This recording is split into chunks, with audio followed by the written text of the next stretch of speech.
My husband's sister deliberately ruined my wedding cake. I ruined her entire life. Rebecca hated me from day one. When Tommy introduced me 3 years ago, she looked me up and down and said, "You're not what I expected." What she expected was someone rich, someone with connections, someone who could elevate their family status. I was a teacher making $35,000 a year. Strike one. Strike two was when I didn't let her control our engagement party. She'd planned the whole thing without asking. Rented a country club, invited her friends, ordered catering. "Surprise," she said. "I've handled everything. I canceled it all. Planned a backyard barbecue instead." She told everyone I was ungrateful. Strike three was choosing my own wedding dress. She'd made an appointment at the boutique where her rich friends shop. Dresses starting at $10,000. I bought mine online for $300. She told Tommy I was embarrassing the family. "She's trying to make us look poor," Rebecca complained. "What will people think?" The wedding planning was war. Every decision I made, she tried to override. I picked roses, she ordered orchids. I chose a DJ, she hired a string quartet. I selected a photographer, she booked her friend who did her wedding. Each time Tommy backed me. Each time Rebecca got angrier. The week before the wedding, she made her last attempt. "I've been thinking," she said at dinner. "Maybe we should postpone. Give you time to plan something more appropriate." "It's planned," I said. "Everything's perfect." "Perfect?" She laughed. "A church basement reception?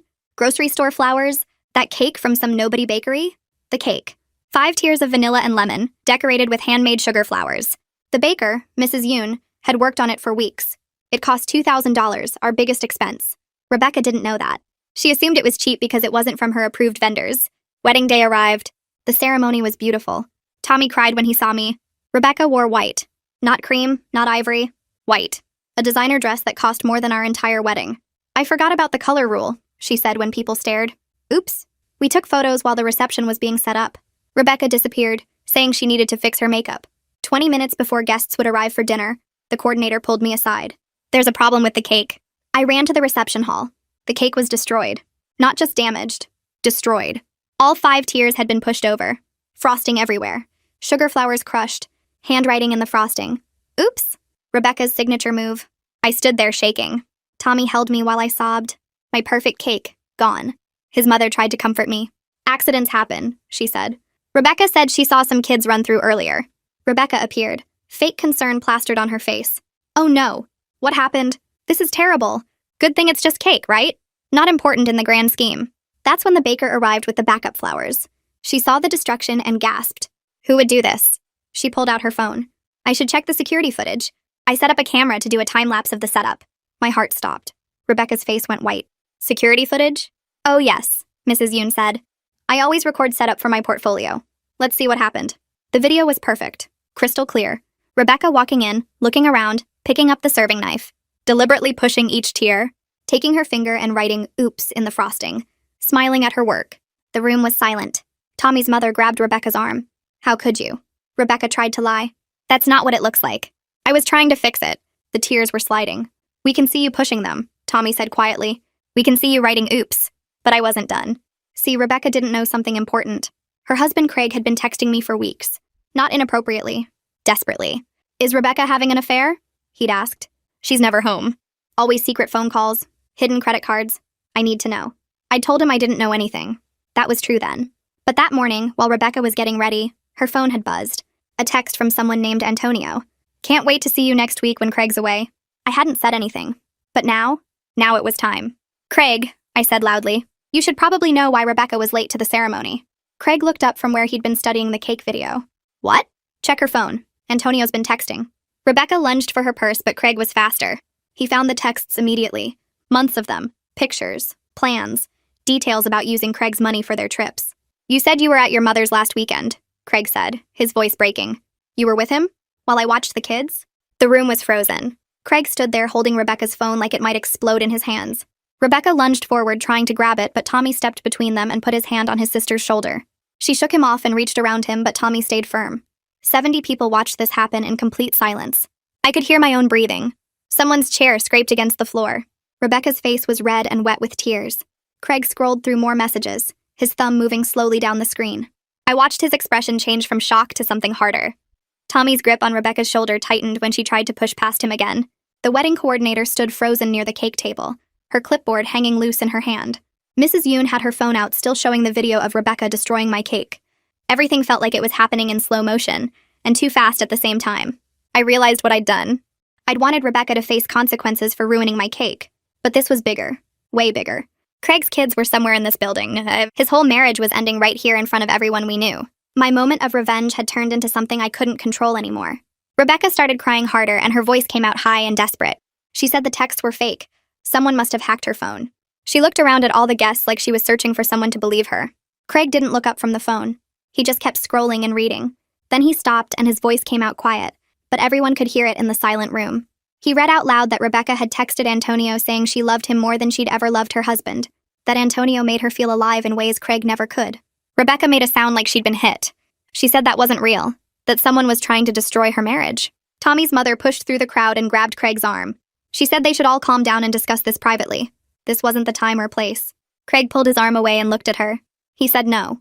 Rebecca chose to destroy Bella's wedding publicly, so she could face her consequences publicly too. He went back to scrolling through the phone. His hands were shaking, but his voice stayed steady. He read another message about Rebecca using his credit card to book a hotel room.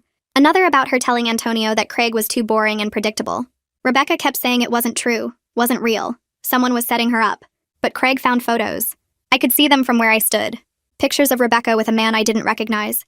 His arm around her. Her laughing. Kissing. Tommy made a sound in his throat and looked away. Craig's brother pushed through the crowd and Craig handed him the phone. He asked him to forward everything to his email address. All of it. Every text, every photo, every piece of evidence. His brother took the phone and started tapping the screen. Craig looked at Rebecca and told her he was taking the kids. She shouldn't come home tonight. He'd have her things packed and ready tomorrow. Rebecca's face went white. She grabbed my arm hard enough to hurt and her fingers dug into my skin. She begged me to tell Craig this was all a mistake.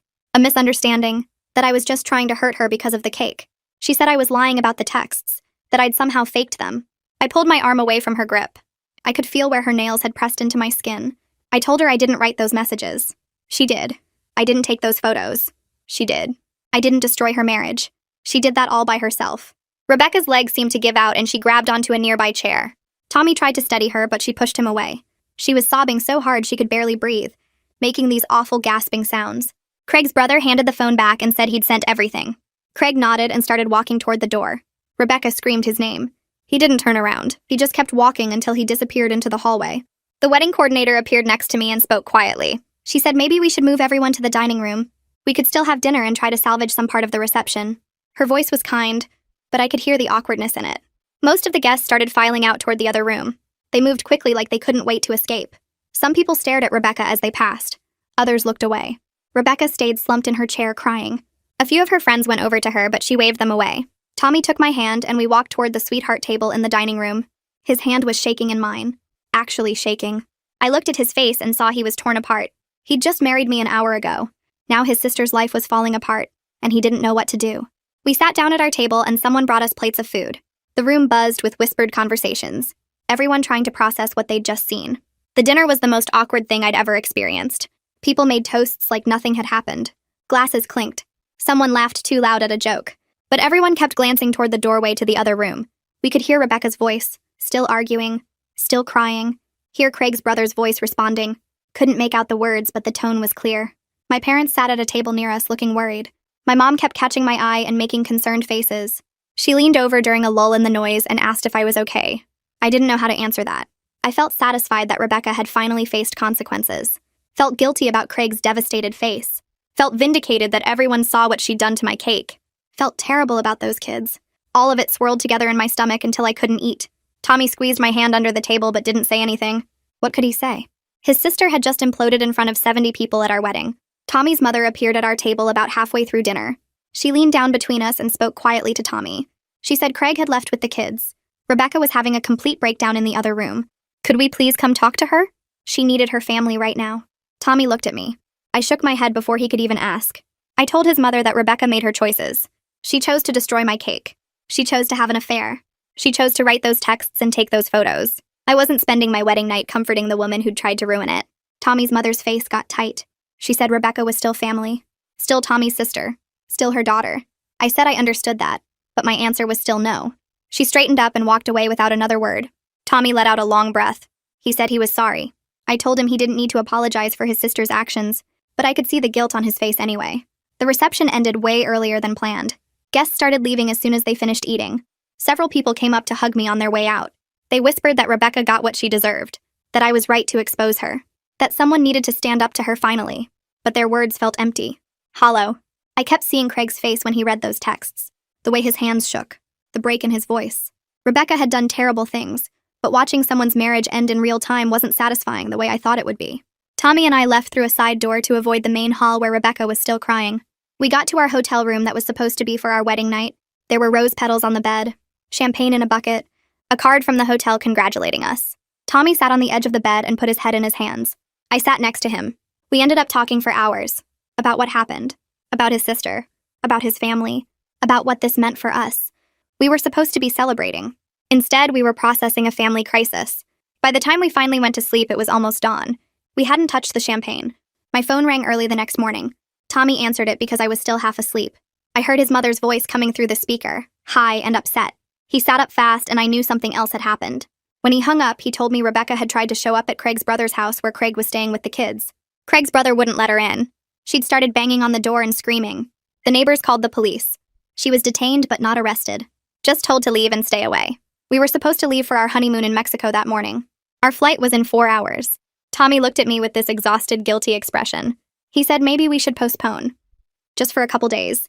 Let him help sort out this immediate mess. I wanted to say no. Wanted to say Rebecca shouldn't get to control our honeymoon too. But I looked at his face and knew he couldn't enjoy Mexico while his family was imploding. I agreed we could postpone 2 days. Even though part of me was angry that Rebecca was still dictating our lives even after everything. Tommy left to meet his mother and Craig at his parents' house. They needed to discuss what to do about Rebecca, where she could stay, how to handle the kids. I went back to our apartment alone, the place we just moved into together last month. I walked in and saw my wedding dress hanging on the closet door, the one Rebecca had mocked. I thought about my cake. 5 tiers that Mrs. Yoon had spent weeks creating, the sugar flowers she'd made by hand, all destroyed, smashed, written on. I thought about my reception that ended early with everyone whispering and staring. My wedding that would forever be remembered as the day Rebecca's affair got exposed. Not as the day Tommy and I got married. Not as our special day. As the day everything fell apart. I sat on our couch and started crying. Really crying. Not the angry tears from last night, but deep sobs that came from somewhere in my chest. My best friend showed up 20 minutes later. Tommy must have texted her. She held me while I cried about my destroyed cake and my ruined reception.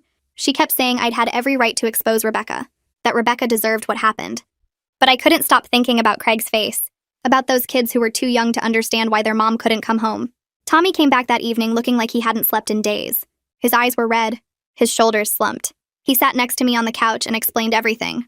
Craig had already talked to a divorce lawyer that morning, was filing papers immediately, citing adultery and asking for full custody. Rebecca had been staying with a friend because Tommy's mother wouldn't let her come to their house. His mother was devastated, kept crying and asking how this happened. Then Tommy told me his mother was upset with me. She'd said I could have told Craig about the affair privately, that I didn't need to expose everything so publicly at the wedding, that I'd humiliated Rebecca in front of everyone. I felt my anger flare up hot in my chest. I asked Tommy if his mother remembered that Rebecca destroyed my wedding cake publicly, that she'd worn white to my wedding, that she'd spent months trying to control and undermine me. Tommy said yes, his mother knew all that, but she was struggling to accept that her daughter had done something this bad. It was easier to be mad at me. I stood up and paced across the room. I said I wasn't going to be the villain in this story. Rebecca made her choices. She had the affair. She destroyed my cake. She wrote those texts. All I did was tell the truth. Tommy nodded and said he knew. He agreed with me. But his family was falling apart, and he didn't know how to fix it. 2 days later, we packed our bags and flew to Mexico anyway. Tommy kept checking his phone during the flight, and I could see the stress in his shoulders. We landed in Cancun and took a taxi to our resort, and the place was beautiful. White sand beaches, clear blue water, palm trees everywhere. Our room had a balcony overlooking the ocean. But Tommy's phone started ringing before we even unpacked. His mother calling to update him on Rebecca. She was staying with a friend now. Craig had changed the locks. The kids kept asking when Mommy was coming home. Tommy paced on the balcony while talking to her, and I sat on the bed staring at my suitcase. This was supposed to be our honeymoon, our special time together. Instead, we were dealing with his sister's mess from another country. The next morning, we tried to enjoy the beach. We swam in the ocean and laid on chairs under an umbrella. But Tommy's phone rang again. Rebecca this time. I could hear her crying through the speaker even though he held it to his ear. She begged him to talk to Craig, to convince him to give her another chance. Tommy told her he couldn't do that. She cried harder and said she made a mistake and everyone was abandoning her. He hung up looking sick. That afternoon, we went snorkeling and it was amazing. Colorful fish everywhere. Coral reefs, clear, warm water. For an hour, I forgot about everything. But when we got back to shore, Tommy had 6 missed calls. 3 from his mother, 2 from Rebecca, one from his younger brother. We spent the evening in our room while he called everyone back. I ordered room service and ate alone on the balcony while he dealt with his family. The third day was better. We took a boat tour to some ruins and walked around ancient Mayan temples. The guide told stories about the civilization that built them. Tommy held my hand and seemed more relaxed. We had lunch at a little restaurant and talked about our future, where we wanted to live long term, whether we wanted kids, normal newlywed stuff. Then his phone rang again. His mother. Rebecca had shown up at their house crying. His dad let her in. She stayed for dinner. Tommy's mother thought this was progress. Healing. She asked when Tommy and I would be ready to see Rebecca and start repairing the family. Tommy said he didn't know. His mother got quiet and said she hoped we weren't going to hold this grudge forever. On the fourth day, we were eating breakfast by the pool when Tommy got another call. His mother again. She sounded upset. Rebecca had shown up at their house again last night. Hysterical this time. Antonio had blocked her number, deleted all his social media, disappeared completely. He'd realized the affair was exposed and wanted nothing to do with the consequences. Rebecca was devastated. She'd thought Antonio loved her, thought they had a future. Now she had nothing. No husband, no boyfriend, limited access to her kids. Tommy listened and made sympathetic noises. Then his mother said something that made his face go hard. He put her on speaker. Her voice came through shaky and upset. She said maybe if I hadn't exposed everything so dramatically at the wedding, Rebecca and Antonio could have worked things out properly. Maybe Rebecca could have ended her marriage with dignity. Maybe the kids wouldn't be so traumatized. Maybe everything wouldn't be so public and humiliating. I felt heat rush through my body. My hands started shaking. Tommy tried to interrupt, but his mother kept going. She said she understood I was hurt about the cake, but did I really need to destroy Rebecca's entire life over it?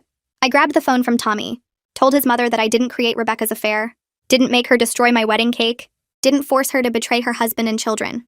Rebecca made every single choice that led to this moment. She chose to have an affair. She chose to use Craig's money for her trips. She chose to lie to her family. She chose to destroy my cake at my wedding. All I did was tell the truth. Tommy's mother started crying, said I was being cruel, that Rebecca was her daughter and she was falling apart. I said Rebecca should have thought about consequences before she acted. Tommy took the phone back. His voice was firm when he spoke. He told his mother he loved his sister, but she made her choices, that he wouldn't let his mother blame his wife for Rebecca facing the results of her own actions, that we were on our honeymoon and needed space from this drama. His mother said something I couldn't hear. Tommy said he'd call her when we got home and hung up. We sat by the pool in silence. My hands were still shaking. Tommy reached over and held one. Said he was sorry, that his mother was wrong, that I didn't do anything wrong, but his eyes looked tired. We spent the rest of the honeymoon trying to enjoy Mexico, but the family drama followed us everywhere. Every meal interrupted by calls. Every excursion cut short by texts. Every romantic moment broken by his phone buzzing. We flew home a week later and I felt exhausted. Not relaxed, not refreshed. Exhausted. Tommy's brother picked us up from the airport. He filled us in on everything during the drive. The wedding had become the talk of the entire extended family. Aunts and uncles and cousins all taking sides. Some thought I was justified. Others thought I was cruel. Tommy's aunt had called me vindictive in the family group chat. Said I could have handled it privately.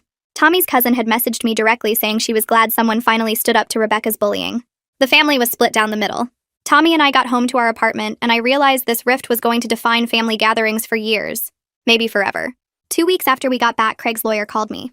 Asked if I would provide the security footage of Rebecca destroying the cake. Said it would help establish her character and pattern of behavior for the divorce proceedings. I said yes immediately. Tommy was sitting next to me and nodded his agreement. The lawyer thanked me and said he'd send the paperwork. An hour later, Tommy's mother called him crying. Said I was actively trying to destroy Rebecca's life now. That providing that footage was vindictive and unnecessary. That I should let Rebecca and Craig work things out without my interference. Tommy told her the footage showed the truth. That Rebecca destroyed my property deliberately. That it was evidence of her behavior. His mother hung up on him. A few days later, Tommy told me Craig had officially filed for divorce. Cited adultery. Requested primary custody of the kids. Rebecca hired an expensive lawyer. Tommy found out she used a credit card Craig didn't know about. Racked up $15,000 in charges already. Rebecca was also telling people she only had the affair because Craig was emotionally distant, that he worked too much, didn't pay attention to her. She was rewriting the whole story to make herself the victim, and Craig the villain. I went back to work the following Monday. Several teacher friends asked about the wedding right away. I gave them a short version. Said there was drama with my sister-in-law. They pressed for details. By Wednesday, the whole school knew. Teachers I barely spoke to were stopping me in the hallway with questions. The lunch ladies asked if it was true my sister-in-law destroyed my cake. My principal called me into her office Friday afternoon. Asked if I was okay. Said she'd heard about what happened. Then mentioned that workplace drama should stay private. I stared at her. Told her this happened at my personal wedding, not at work. She nodded but looked uncomfortable. Said she just wanted to make sure it wasn't affecting my teaching. 3 weeks after the wedding, I was scrolling through social media and saw Rebecca had posted something. A quote about betrayal, about people kicking you when you're down, about true colors showing in hard times, comments from her friends saying they were sorry she was going through something, asking if she was okay, offering support. None of them knew what really happened. Several people who weren't at the wedding messaged me asking what was going on. I sent them the security footage. Every single one. Watched them watch Rebecca deliberately destroy my cake, write oops in the frosting, smile at her work. Their responses were all similar: shock, disgust, apologies for not knowing the truth. 2 days later, Rebecca's posts were gone, her account set to private. Tommy told me she'd called him screaming, said I was turning everyone against her, that wedding guests were commenting on her posts with the truth about the affair and the cake, that her friends were messaging her asking if it was true, that everyone was choosing my side. Tommy reminded her she did this to herself. She hung up on him. 1 month after the wedding, Tommy brought up his birthday, said he wanted to have dinner with family, then said maybe we should invite Rebecca, try to start healing the family rift. I looked at him like he'd lost his mind. Said absolutely not. I wasn't ready to sit across from her and pretend everything was fine. He said we couldn't avoid her forever, that she was his sister, that family was important. I said she destroyed my wedding cake and her marriage exploded at my reception, that I needed more time. He said I was being unforgiving, that I was making the situation worse by refusing to move forward. I felt anger spike in my chest. Asked him if he was seriously blaming me for not wanting to have dinner with the woman who deliberately ruined my wedding. He said he wasn't blaming me, but we needed to think about the whole family, about his parents, about healing. I told him I wasn't ready, and that was final. He slept on the couch that night. The next morning, I packed a bag while Tommy got ready for work. He watched me from the doorway but didn't say anything. I called my friend Sarah and asked if I could stay with her for a few days. She said yes immediately. I left before Tommy did. Drove to Sarah's apartment across town and sat on her couch trying to figure out what I'd gotten myself into. Sarah made coffee and listened while I explained everything. The fight. Tommy wanting Rebecca at his birthday. His accusation that I was being unforgiving. She didn't offer advice, just let me talk.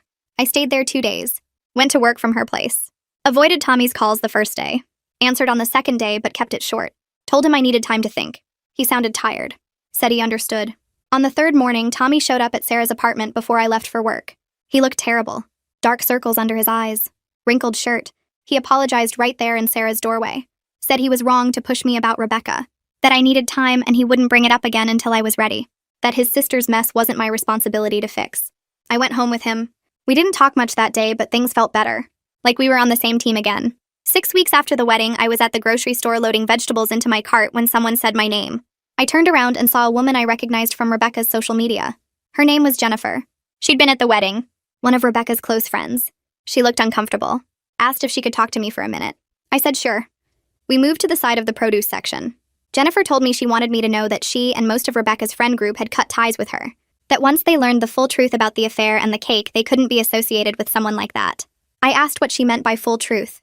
Jennifer said Rebecca had been telling people a very different version of events, claiming the cake destruction was an accident, that I'd exposed her affair out of spite over wedding planning disagreements. But too many wedding guests had seen the security footage, knew what really happened. Jennifer said Rebecca had been calling people crying, saying she was abandoned when she needed support most. But nobody wanted anything to do with her. The betrayal was too much. Jennifer apologized for not seeing Rebecca's true character sooner. I thanked her and we went our separate ways. I finished my shopping feeling strange, satisfied that people knew the truth, but also unsettled by how completely Rebecca's life was falling apart. Tommy came home from work that evening and told me he'd talked to his mother. She'd mentioned that Rebecca lost a major client at her marketing job. Apparently, the client's wife had heard about the affair through mutual friends, demanded that someone else handle their account. Rebecca's boss had reassigned it. Tommy said Rebecca was struggling financially now, paying for her own apartment, paying for the expensive divorce lawyer she'd hired. Her income had taken a hit with the lost client. I felt a small twist of guilt in my stomach. Asked Tommy if he thought this was my fault. He shook his head. Reminded me that Rebecca chose to have an affair, chose to destroy my wedding cake. These were natural consequences of her choices, not punishments I was inflicting. I knew he was right, but it still felt heavy, like I'd set something in motion that was bigger than I intended. Tommy ordered takeout and we ate dinner watching TV, trying to have one normal evening that wasn't about his sister. 2 weeks later, I got a call from a lawyer's office. Craig's lawyer wanted to depose me about the wedding incident. I agreed to come in. Tommy took the afternoon off work to come with me. The lawyer's office was downtown. Glass and steel building. Conference room with a long table. Craig's lawyer was a woman in her 50s. Professional. Kind. She asked me to describe exactly what happened at the wedding. I told her everything. Finding the destroyed cake. The security footage showing Rebecca deliberately pushing each tier. The text messages from Antonio. exposing the affair in front of everyone. She recorded my testimony, asked specific questions about Rebecca's behavior, her pattern of manipulation and control. Then Rebecca's lawyer called in on video conference. A man in an expensive suit. He tried to paint me as vindictive, suggested I'd orchestrated the public exposure deliberately to humiliate Rebecca, that I could have told Craig privately. I stayed calm, told him I'd kept quiet about Antonio's text all day, only spoke up after Rebecca destroyed my cake and lied about it, that she'd chosen to betray her husband and destroy my wedding. The consequences were hers to own. Rebecca's lawyer pulled up the security footage, watched Rebecca smile while writing oops in my cake's frosting. He didn't have much to say after that. The deposition ended. Craig's lawyer thanked me, said my testimony would be helpful. Tommy and I left. He squeezed my hand in the elevator, told me I'd done well, that I'd just told the truth. 2 months after the wedding, Tommy's mother called, asked if we'd come to Sunday dinner, said Rebecca wouldn't be there. I'd been avoiding family gatherings, but I missed Tommy's dad, missed his younger brother. I agreed to go. We showed up at their house that Sunday. The table was set for 5 instead of the usual 7. Rebecca's empty chair felt like a ghost. Her kids' empty chairs even worse. Tommy's dad hugged me. His younger brother gave me a fist bump. Tommy's mother was polite but stiff. Dinner was pot roast. We ate and made small talk. Tommy's brother talked about college classes. His dad mentioned work. Then Tommy's mother started making comments about how family should stick together, how forgiveness was important, how holding grudges only hurt everyone. She never said my name, but every comment was aimed at me. I could feel it. Tommy's dad tried to change the subject a few times. Didn't work. By dessert, I was ready to leave. Tommy's mother brought out pie. Said something about how families need to heal. That loyalty meant supporting each other through mistakes. I ate my pie and didn't respond. Let her words bounce off me. After dinner, Tommy's dad asked if I'd help him in the garage. Said he needed a hand moving some boxes. I followed him out. He closed the garage door behind us, turned to me and apologized. Said his wife was wrong to make those comments, that I'd done the right thing exposing Rebecca, that his daughter had needed to face real consequences for once. He said he and Tommy's mother had enabled Rebecca's entitled behavior her whole life, always made excuses, always smoothed things over, let her treat people badly without accountability. He thought maybe this crisis would force her to grow up, face her issues. But he didn't sound convinced. His voice was sad, tired. He asked me to be patient with his wife, said she was struggling with seeing Rebecca suffer, even though Rebecca had brought it on herself. I told him I understood, that I knew this was hard for everyone. He hugged me. We went back inside, left shortly after. Tommy held my hand the whole drive home. 3 days later, I got an email from Rebecca. The subject line said, "Please read." I stared at it for 10 minutes, knew I shouldn't open it. Did anyway. It was long. Several paragraphs. She apologized for destroying the cake, said she'd been having a mental health crisis, that her marriage to Craig had been unhappy for years, that he was emotionally distant, never home, didn't appreciate her. She said the affair with Antonio was wrong, but she'd been desperate for affection, for someone to see her. Then she said I'd ruined her entire life over one mistake made in a moment of poor judgment, that I could have handled it privately, that exposing everything publicly had cost her everything, her marriage, her kids, her friends, her reputation, her job. She said she hoped I was happy with what I'd done, that I'd gotten my revenge. I closed the email, felt anger rise in my chest. One mistake. Like the months of affair didn't count. Like deliberately destroying my wedding cake was just a little oops. Like I was supposed to protect her from consequences. I deleted the email. Didn't respond. 5 days after the email, Tommy's mother showed up at our apartment. Didn't call first, just knocked on the door. I answered. She asked to come in. I let her. We sat in the living room. She started talking immediately. Said she needed me to understand what my actions had done to Rebecca's children. That they were confused. Hurting. Didn't understand why their mother was falling apart. Why their family was broken. She said the kids asked about me. About why I hated their mother. I felt my jaw tighten. Told her Rebecca should have considered her children before having an affair. Before destroying my wedding. That I wasn't responsible for fixing the mess Rebecca created. Tommy's mother's face got red. She said I was being cruel. That a good person would show mercy. Would help Rebecca reconcile with Craig for the children's sake. I stood up. Asked her why Rebecca's actions were always excused while I was expected to be perfect. Why I was supposed to fix everything when I hadn't done anything wrong. She stood too. Said I was making everything worse. That I was tearing the family apart. The conversation got louder. Tommy's mother said I was being selfish. Vindictive. That I cared more about being right than about innocent children suffering. I told her those children were suffering because their mother cheated and lied. Not because I told the truth. She said a good wife would convince Tommy to help his sister. Would put family first. I said I was putting my husband first. My marriage first.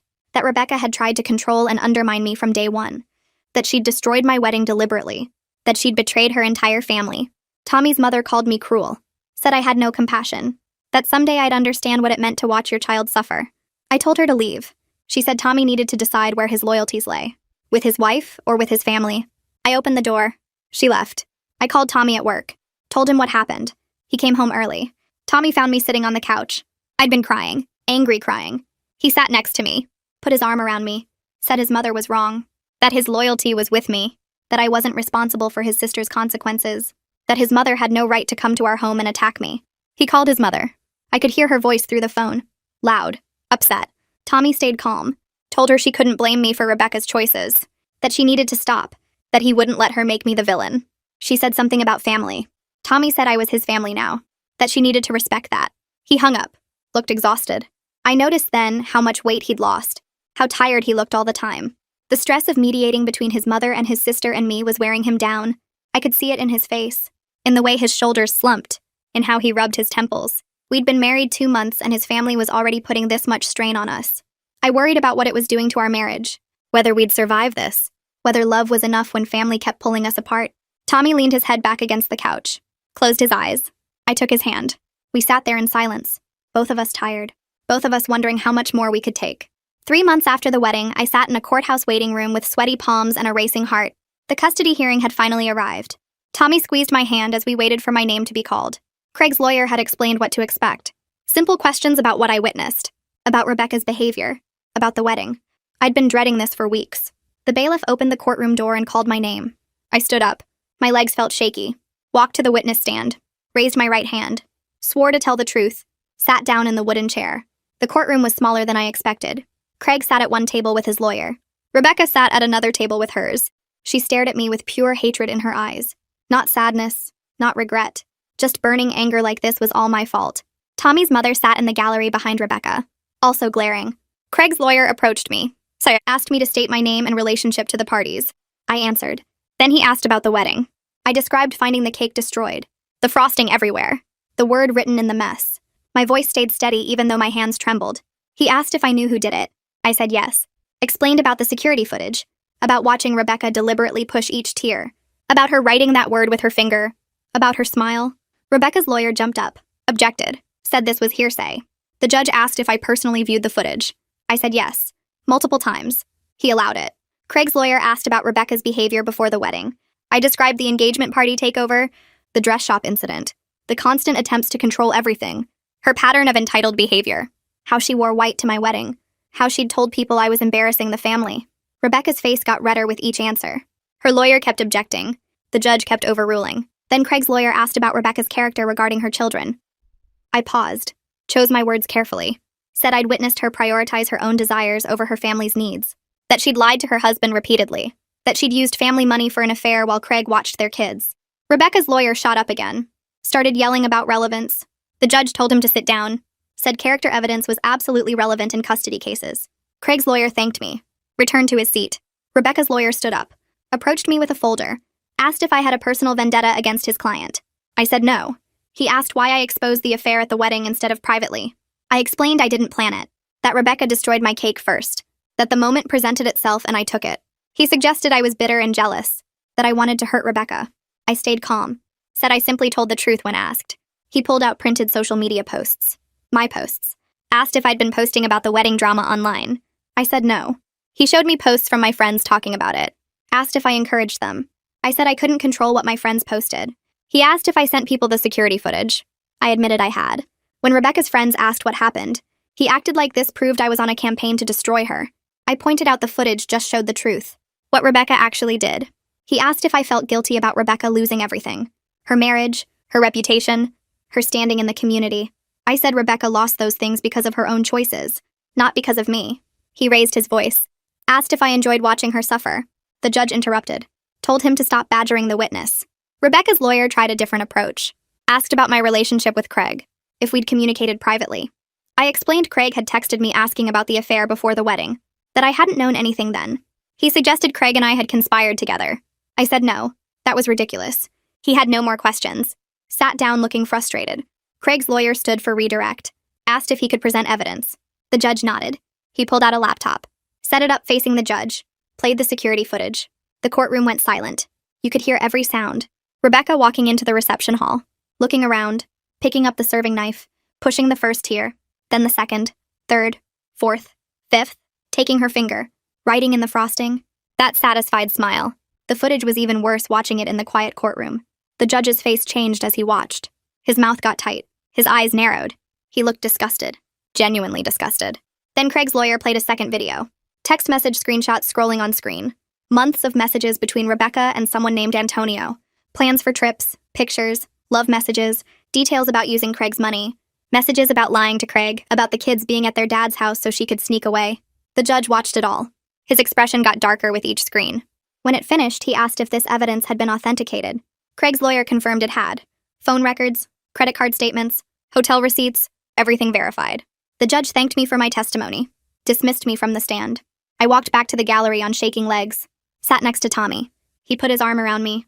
Rebecca wouldn't look at me now, just stared straight ahead. Her lawyer whispered something to her. She shook her head. The judge called a 15-minute break. I headed to the bathroom. Needed to splash cold water on my face. Calm my nerves. I pushed open the door, walked to the sink, started running the water. The door opened behind me. Rebecca walked in. We were alone. She walked right up to me. Her face was red, eyes wild. She started talking fast. Said she hoped I was happy, that I'd destroyed her relationship with her children, that I'd ruined everything. I turned off the water, looked at her, told her she destroyed her own relationship, that she chose an affair over her family, that she lied to everyone. She stepped closer, said I didn't understand, that her marriage was already broken, that Craig was distant, that she'd been unhappy for years. I said that didn't excuse what she did. She could have gotten divorced, could have been honest. Instead, she betrayed everyone and destroyed my wedding out of spite. Her face twisted. She said I was a spoiled brat who couldn't handle not being the center of attention, that I deliberately humiliated her in front of everyone, that I was vindictive and cruel. I stayed calm, said she humiliated herself, that I just told the truth. She raised her hand, slapped me hard across the face. The sound echoed in the bathroom. My cheek burned. I stood there shocked. Before I could react, the bathroom door opened. Rebecca's lawyer rushed in, must have followed her. He grabbed Rebecca's arm, pulled her away from me, started talking fast and quiet. Something about making things worse, about the judge. Rebecca jerked away from him, pointed at me, said I'd been systematically destroying her life, that she finally snapped. Her lawyer kept pulling her toward the door. She left still yelling. I touched my cheek. It felt hot, probably bright red. I walked out of the bathroom, found Tommy in the hallway. His eyes went wide when he saw my face. Asked what happened. I told him. His expression changed. Went from concerned to furious in seconds. He started toward the courtroom. I grabbed his arm, told him to wait. We found a courthouse security officer instead. I explained what happened. He took us to a small office, called a supervisor. They took photos of my face, the red mark, wrote up a report, asked if I wanted to press charges. I said yes, without hesitation. The supervisor explained it would be battery, a misdemeanor, but it would go on Rebecca's record, would likely impact the custody case. I didn't care. She'd assaulted me. There had to be consequences. They gave me paperwork, a case number. Said an officer would follow up. Tommy held my hand the whole time. Kept apologizing. Said his sister had gone too far. That he couldn't believe she'd actually hit me. We went back to the courtroom. Rebecca sat at her table. Her lawyer looked stressed. Kept running his hand through his hair. The bailiff called everyone to order. The judge came back in. Looked at me. At my red cheek. His eyes narrowed. Asked if something happened during the break. Craig's lawyer stood. Explained that Rebecca had assaulted me in the bathroom. That we'd filed a police report. That there was a witness. Rebecca's lawyer tried to object. Said it was a private matter. The judge cut him off. Said assault during a custody hearing was absolutely relevant. Asked Rebecca to stand. She stood slowly. He asked if she struck the witness. Rebecca's lawyer whispered to her. She admitted it. Said she'd lost control. That I'd provoked her. The judge's face hardened. He said nothing I could have said justified violence. That her inability to control her temper was deeply concerning given the custody matter at hand. Rebecca started crying. Her lawyer put his hand on her shoulder. The judge said he'd take the assault into account in his decision. Court was adjourned until the next morning. That night, Tommy's phone rang. His mother. He put it on speaker. She started yelling immediately. Said terrible things about me. That I was destroying Rebecca's life. That I wouldn't be satisfied until Rebecca had nothing left. That I was tearing the family apart. That a good person would show mercy. Tommy tried to interrupt. She kept going. Said I was vindictive. Cruel. That I cared more about being right than about Rebecca's children. About innocent kids who needed their mother. Tommy's voice got firm. Told his mother to stop. That Rebecca lost custody because of her own actions, because she had an affair, because she destroyed property, because she assaulted someone. His mother said I could have handled things differently. Could have been kind, could have helped Rebecca instead of making everything worse. Tommy said I didn't make anything worse, that I just told the truth, that his sister made her own choices. His mother's voice broke. Said she couldn't watch her daughter suffer like this, that she needed space from both of us, that she couldn't be around me. Tommy said he understood, that he was sorry she felt that way, but that his loyalty was with his wife. His mother hung up. Tommy sat there staring at his phone. I could see the pain on his face. He'd just lost his mother's support. Because of me. Because he chose me. I felt sick about it even though I knew he was right. The next morning, we returned to the courthouse. The judge gave his decision. Craig received primary custody. Rebecca got supervised visitation every other weekend. The judge cited multiple factors. The affair showing poor judgment. The destruction of property showing vindictive behavior. The assault showing inability to control anger. The pattern of lying and manipulation. He said Rebecca was not currently fit for equal custody. That the children's safety and stability had to come first. That supervised visitation would continue until Rebecca demonstrated sustained behavior change through therapy and compliance. Rebecca collapsed. Just fell forward onto the table sobbing. Her lawyer tried to comfort her. Craig sat very still. His face showed relief, and sadness, and exhaustion. I watched Rebecca fall apart, watched her whole body shake with sobs, heard her gasping for air, even though I knew this was the right decision. Even though those kids needed stability. Even though Rebecca had brought this on herself. I felt sick. Actually physically sick. Watching someone's life completely fall apart. Even someone who'd hurt me. It didn't feel good. It felt horrible. 4 months after the wedding, Tommy and I sat in a therapist's office. The stress of his family situation was breaking us. We'd been fighting more, sleeping less. Tommy seemed depressed. I felt constantly anxious. We needed help. The therapist was older. Calm voice. She asked us to explain what brought us in. We told her everything. The wedding, the affair, the custody battle, the family division, his mother's rejection. She listened without interrupting. Then she asked what we wanted from therapy. Tommy said he wanted to stop feeling torn between me and his family. I said I wanted to stop feeling guilty for telling the truth. She nodded. Said those were good goals. She explained that we couldn't control his family's reactions, only our own responses, our commitment to each other. She helped us establish boundaries, what we would and wouldn't accept from his family, how to support each other when his mother or sister pushed back, how to communicate when the stress got overwhelming. We left feeling lighter, not fixed, but like we had tools now, like we weren't just drowning anymore. I heard through a mutual friend that Rebecca had started therapy. Real therapy. Not just for the custody evaluations, actually working on her behavior patterns, her entitlement issues. The friend said Rebecca was taking it seriously, showing up every week, doing the homework. Part of me hoped this meant real change, that maybe Rebecca would actually grow from this. But I was skeptical. She'd manipulated people her whole life, played victim, avoided responsibility. Could therapy really change someone that fundamentally? Or was this just another performance? Another way to look good for the court? I didn't know. Didn't trust it. But some small part of me hoped it was real. Craig called me one afternoon. Asked if we could meet for coffee. I agreed. We met at a quiet place downtown. He looked better than at the courthouse. Less exhausted. He thanked me for my testimony. Said it made a difference. That the judge had taken it seriously. Then he told me his kids were doing better. More stable. Less anxious. His oldest had told him something that stuck with me. Said they'd been scared of their mother's angry outbursts. That they felt safer at his place. That they didn't have to walk on eggshells anymore. Hearing that reinforced everything. The custody decision was right. Those kids needed stability. Needed to feel safe. Even though it was painful. Even though Rebecca was suffering. Her children's safety came first. 5 months after the wedding, I was eating lunch in my classroom. Grading papers. A woman walked in. I looked up. Rebecca. My heart jumped. She wasn't supposed to be here. School had security. She walked toward my desk. Started talking fast. Said she needed my help, that I had to talk to Craig about giving her more custody time. That her therapist believed she was making progress. That the supervised visitation was humiliating. That it was damaging her relationship with her children. I stood up. Told her she needed to leave. That I had no influence over Craig's custody decisions. She kept talking. Said she knew she'd been terrible to me. That she'd lost everything. Her marriage, her kids, her reputation. That she just wanted a chance to be a mother. Despite everything. Despite the cake. Despite the slap. Despite all of it. I felt a flicker of sympathy. Watching her beg. Seeing how completely her life had fallen apart. But I pushed it away. Told her again to leave my workplace. She started crying. Said please. Just please talk to Craig. I walked to my classroom door. Opened it. Called for security. 2 security guards walked through my classroom door within a minute. Rebecca turned to them and started talking fast about how this was all a misunderstanding, that she just needed to speak with me for a moment. I told the guards she wasn't supposed to be here and needed to leave. They asked her to come with them. She grabbed her purse and looked at me one more time with tears running down her face. I watched them walk her down the hallway toward the main entrance. My hands were shaking. I sat down at my desk and tried to focus on the stack of papers in front of me, but the words blurred together. 20 minutes later, my principal knocked on my door. She came in and closed it behind her. She asked if I was okay, and I nodded even though I wasn't sure. She told me the woman claimed to be family, but wasn't on my approved visitor list. I explained the situation briefly without going into all the details. My principal's face got serious.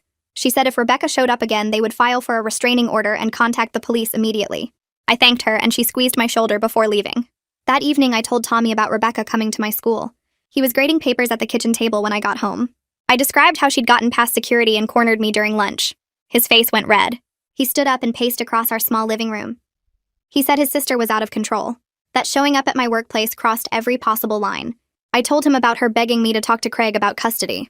Tommy stopped pacing and looked at me. He said we might need to get a restraining order if she kept this up. I agreed. We spent the rest of the evening on the couch not really watching TV, just sitting close together while Tommy sent angry texts to his mother about Rebecca's behavior.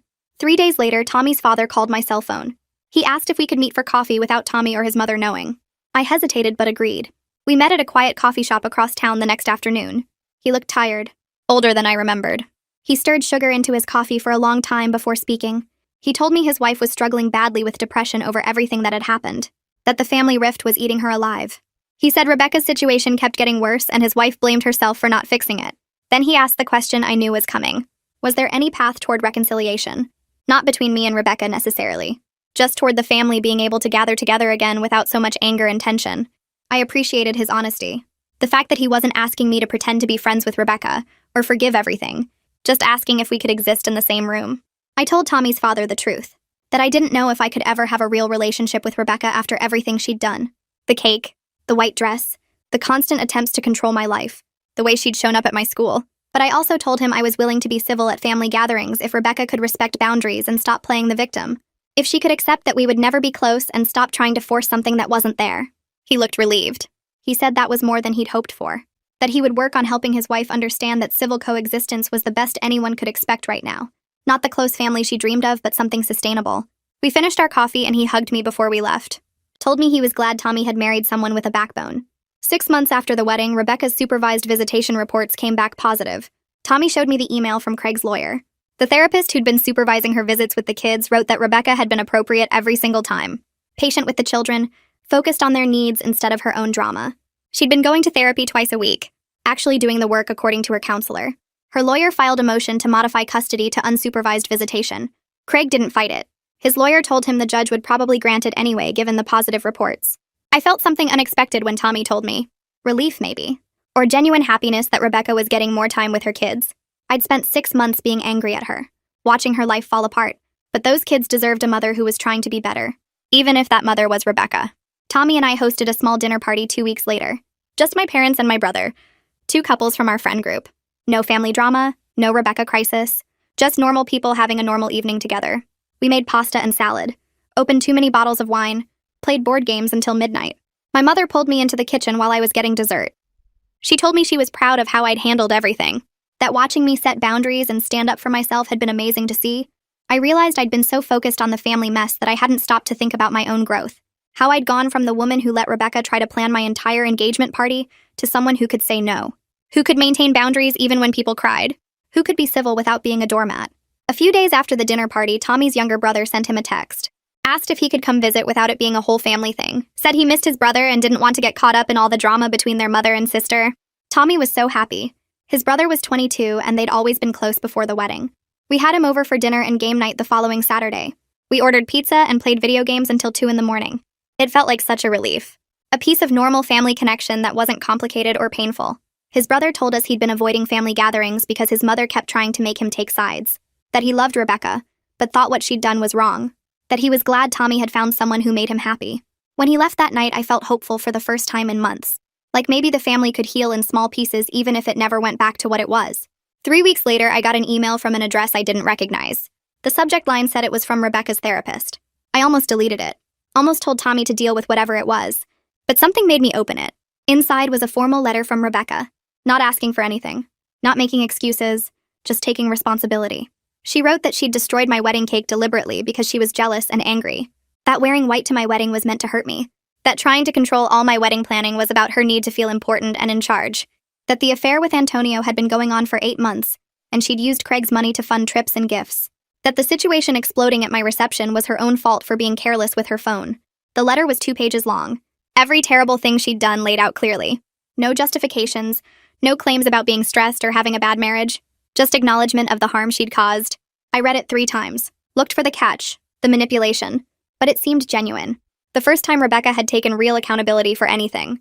That evening, Tommy asked me something I'd been dreading. He wanted to know if I would be willing to attend a family therapy session. Him, me, his parents, and Rebecca. To work on establishing boundaries that would let family gatherings happen again. I didn't want to. The thought of sitting in a room with Rebecca and his mother made my stomach hurt. But I looked at Tommy's face and saw how much the family division was hurting him. How he missed his parents. How he wanted his brother to feel comfortable visiting. I told him I would do it. For him. Not for Rebecca. The therapist called me the next day to explain how the session would work. She promised it would focus on boundaries and expectations. Not on forcing me to forgive Rebecca or pretend everything was fine. Just on creating a structure that would let us exist in the same space without constant conflict. I agreed to come. The family therapy session happened on a Tuesday evening at 7. Tommy and I got there first. Sat on a couch in the waiting room holding hands. His parents arrived next. His mother looked smaller somehow. Tired. She nodded at me but didn't speak. Then Rebecca walked in. She looked different too. Less makeup. Hair pulled back. She sat in a chair across the room and stared at her hands. The therapist called us back to her office. We all found seats. Nobody spoke. The therapist explained the ground rules. 1 person talks at a time. No interrupting. Focus on moving forward, not relitigating the past. Then she asked Rebecca to read something she'd prepared. Rebecca pulled out a piece of paper. Her hands shook. She read a statement apologizing directly to me. Said her behavior had been mean and controlling. That she'd treated me terribly from the day we met because she felt threatened by me. That destroying my cake was cruel and unforgivable. That she'd created the affair situation that exploded at my wedding through her own choices. Her voice broke several times, but she kept reading. When she finished, she folded the paper and looked at me. Tommy's mother spoke next. Said she was sorry for blaming me instead of holding Rebecca accountable. That she'd always made excuses for her daughter's behavior because she wanted to protect her. That she'd enabled Rebecca's worst qualities and that needed to stop. The room was quiet. The therapist asked if I wanted to respond. I said I appreciated the apologies, but that trust would take time to rebuild. That I was willing to be civil at family events but needed clear boundaries about contact and behavior. Everyone agreed. We spent the next hour establishing specific rules. What kinds of contact were okay. How family gatherings would work. What to do if someone crossed a line. By the time we left, I felt exhausted, but also lighter. Like maybe we'd found a path forward that didn't require me to pretend everything was fine, but also didn't mean permanent war. The therapist pulled out a notepad and started writing down the specific rules we all agreed on. Rebecca couldn't text me or call me directly unless there was a genuine family emergency involving Tommy's parents. No showing up at my work or my apartment. At family gatherings, nobody would bring up the wedding or the affair or anything related to those events. We would all act like normal people having normal family dinners, and if someone couldn't handle that, they needed to skip that particular event. The therapist looked at each of us while she read the list back. She explained that these boundaries weren't punishments, but protection for everyone involved. They created space where healing could maybe happen over time, without anyone being forced into closeness they weren't ready for. Rebecca nodded and said she understood. Tommy's mother wiped her eyes but agreed too. I felt something loosen in my chest. Not forgiveness exactly. Just the smallest bit of hope that maybe we could all exist in the same room without everything exploding. We left the therapist's office and went to separate cars. Nobody hugged goodbye. Tommy squeezed my hand in the parking lot and told me he was proud of me. That night, I slept better than I had in months. 7 months after the wedding, Tommy's dad had a birthday. His mother called and asked if we would come to dinner at a restaurant downtown. A neutral place where nobody had home advantage. She mentioned Rebecca would be there too, and I felt my stomach tighten, but I said yes. Tommy and I got there first and sat at the big table they'd reserved. His dad arrived next and hugged us both. His younger brother came with his girlfriend. Then Rebecca walked in with her hair pulled back and wearing a simple dress. She said hello to everyone and sat at the far end of the table from me. The waitress came and took drink orders. Tommy's mother arrived last and kept glancing between me and Rebecca like she expected something to blow up. But nothing did. We ordered food. People talked about work and weather and a movie Tommy's brother had seen. Rebecca answered questions about her job when people asked, but mostly stayed quiet. She didn't try to dominate the conversation or make everything about her. When the food came, she ate and participated in small talk about the restaurant's menu. At one point, Tommy's dad told a story about a fishing trip, and everyone laughed, including Rebecca and me at the same time. It felt weird. Not comfortable exactly, but manageable. Like we were all playing our parts in this careful dance of being civil. When dinner ended, we all stood up. Rebecca told her dad happy birthday and hugged him. She nodded at me from across the table. I nodded back. Tommy and I drove home and he said that went better than expected. I agreed. It felt like a tiny victory that we'd gotten through a whole dinner without drama or fighting or anyone storming out. A few days later, Tommy was on the phone with Craig about picking up some tools Craig had borrowed before the divorce started. When he hung up, he looked thoughtful. I asked what they talked about besides tools. Tommy said Craig mentioned he'd started seeing someone. A woman he met at his gym who was also divorced with 2 kids around the same age as his. Craig said his children really liked her and she was patient and kind. He also told Tommy that when the kids mentioned their dad's girlfriend to Rebecca during a visit, she'd apparently gotten upset and called her therapist right away, instead of taking it out on the kids. Her therapist helped her work through her feelings about Craig moving on, and she didn't try to badmouth the new girlfriend to the children, or make them feel guilty for liking her. Tommy said Craig sounded relieved that Rebecca was handling things better. I felt surprised. The old Rebecca would have caused a scene or tried to turn the kids against their dad's new relationship. Maybe therapy was actually helping her become less destructive. 2 weeks later, I went to the farmer's market on Saturday morning to get fresh vegetables. I was looking at tomatoes when someone said my name. I turned around and saw Mrs. Yoon standing there with a basket of peaches. She smiled and asked how I was doing after everything that happened at my wedding. I told her honestly it had been a really hard several months. Things were slowly getting better. The family was learning to be around each other without constant fighting. She nodded and said she was glad to hear it. Then she told me she was glad I stood up for myself that day because people like Rebecca only change when they face real consequences for their behavior. She said she'd seen too many brides let family members walk all over them and ruin their special days without any accountability. Mrs. Yoon squeezed my arm and said I was stronger than I probably realized. We talked for a few more minutes about her bakery and how business was going. Then she had to leave to meet her daughter, but she hugged me first. Walking back to my car with bags of vegetables, I felt grateful that she'd been there that day with her camera. Without that footage, everything would have been different. Tommy and I celebrated our first anniversary in late spring. We'd never gotten a real honeymoon because of all the family drama. So we took a long weekend and drove up to the mountains. We rented a small cabin with a view of pine trees and a lake. No phone service, no internet, just us and the quiet. We hiked during the day and cooked simple meals at night. On our actual anniversary, we sat on the porch watching the sunset. Tommy brought up everything we'd been through over the past year. The destroyed cake, the affair exposure, the custody battle, the family therapy, all of it. He said he knew it wasn't the first year of marriage either of us had imagined. I agreed, but told him that going through all of it together had taught us how to communicate when things got hard, how to support each other even when his family was pulling him in different directions, how to set boundaries and stick to them. We'd learned more about being married in 12 difficult months than some couples learn in years of easy times. Tommy pulled me close and said he'd marry me again even knowing everything that would happen. I kissed him and said the same thing. That night felt like the peaceful honeymoon we deserved. Like we'd finally made it through the worst part and could start actually enjoying being married. 8 months after the wedding, Tommy came home from work and told me his mother had called with news about Rebecca. Apparently, Rebecca got promoted at her marketing job. Her boss had noticed how much more professional and reliable she'd become over the past several months. Better at meeting deadlines, more collaborative with coworkers, less dramatic and self-centered. Tommy said his mother was excited about it and hopeful it meant Rebecca was really changing. I felt genuinely happy hearing that. Not because I suddenly liked Rebecca or wanted to be friends with her, but because it suggested the consequences she'd faced had actually pushed her toward real growth, instead of just temporary good behavior to avoid more punishment. People don't usually change unless they hit rock bottom and are forced to look at themselves honestly. Maybe losing her marriage and custody and social circle had finally made Rebecca do that work. The next Sunday, Tommy's mother invited us to dinner at their house. When we arrived, Rebecca was already there helping set the table. She said hello to both of us politely. During dinner, the conversation flowed more easily than it had at the restaurant. Tommy's dad told stories about work. His brother talked about a camping trip he was planning. Tommy's mother asked about my students and seemed genuinely interested in my answers. Rebecca talked about her new responsibilities at work and how challenging but rewarding they were. She asked Tommy about a project he'd mentioned before. Nobody brought up the wedding or the divorce or anything heavy. It almost felt normal, like a regular family dinner where people cared about each other's lives. Rebecca didn't try to dominate every conversation or make subtle digs at anyone. She focused on talking with her dad and brothers and let me have my space. After dinner, she helped clean up and then left without any drama. Driving home, I told Tommy that felt different. Less forced, less like everyone was walking on eggshells. He agreed and said maybe we were finally finding our way to something that worked. I had my regular therapy appointment that week and told my therapist something that surprised me. I said I didn't feel angry at Rebecca anymore. Not the hot, burning anger that had consumed me for months after the wedding. Now it was more like distant wariness, like how you'd feel about someone who'd hurt you badly, but was now far enough away that they couldn't do it again. And underneath that wariness was sadness about what could have been if she'd been a different person. If she'd welcomed me into the family instead of seeing me as a threat. If we could have been friends, or at least friendly.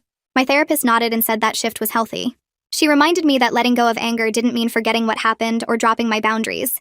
It just meant I was processing the trauma and moving forward instead of staying stuck in rage. She said anger takes a lot of energy to maintain, and now I could use that energy for better things. Like my marriage and my teaching and my own happiness. I left that session feeling lighter. 10 months after the wedding, Tommy told me Craig's divorce was finally done. The settlement gave Craig the house and primary custody of the kids. Rebecca got to see them every other weekend without supervision now that she'd proven herself stable.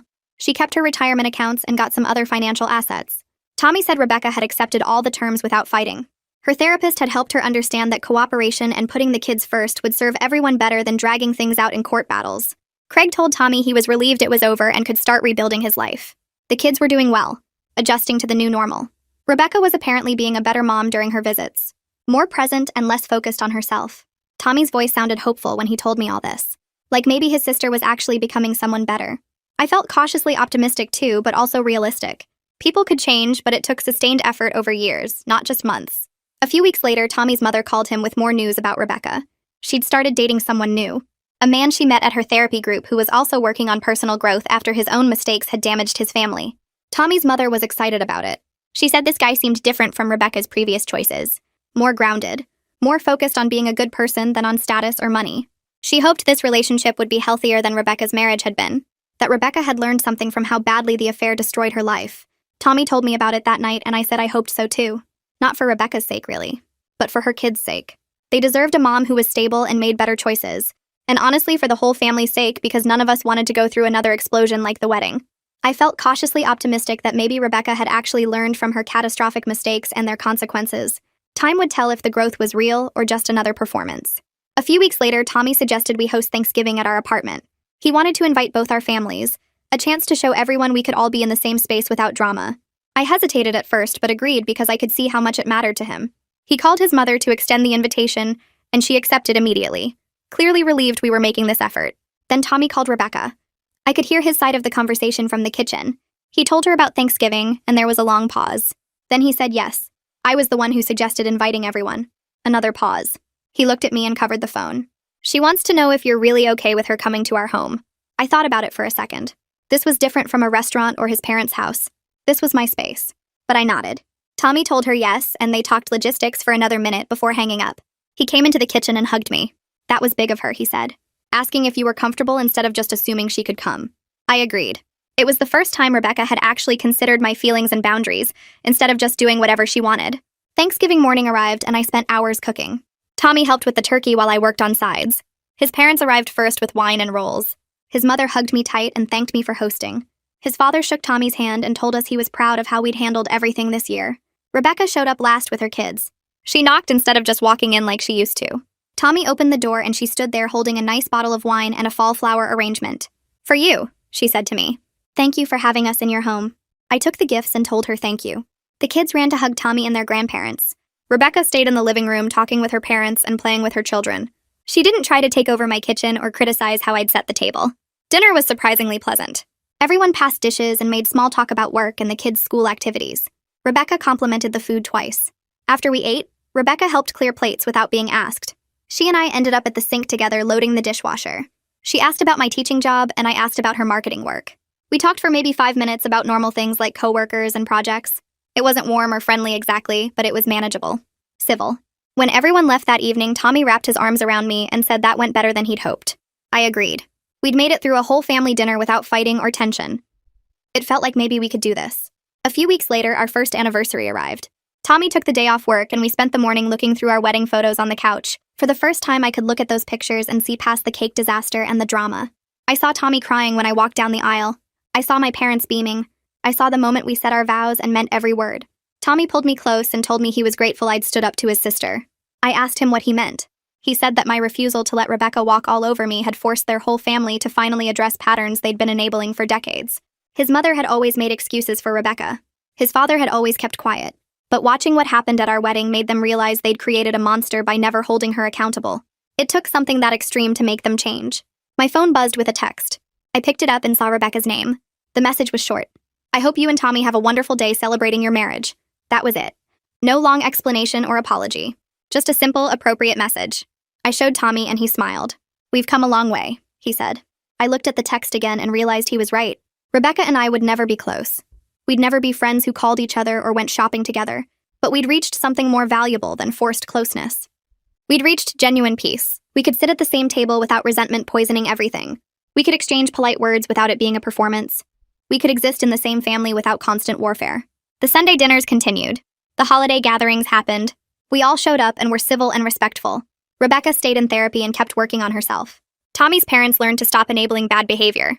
Craig built a good life for himself and the kids. And Tommy and I built our marriage on a foundation of honesty and boundaries and mutual respect. Sometimes the best resolution isn't perfect reconciliation where everyone becomes best friends. Sometimes it's honest acceptance of complicated reality. It's acknowledging that some relationships will always be difficult, but choosing to move forward anyway with clear boundaries and realistic expectations. It's understanding that peace doesn't mean pretending the past didn't happen. It means learning from it and refusing to let it define your future.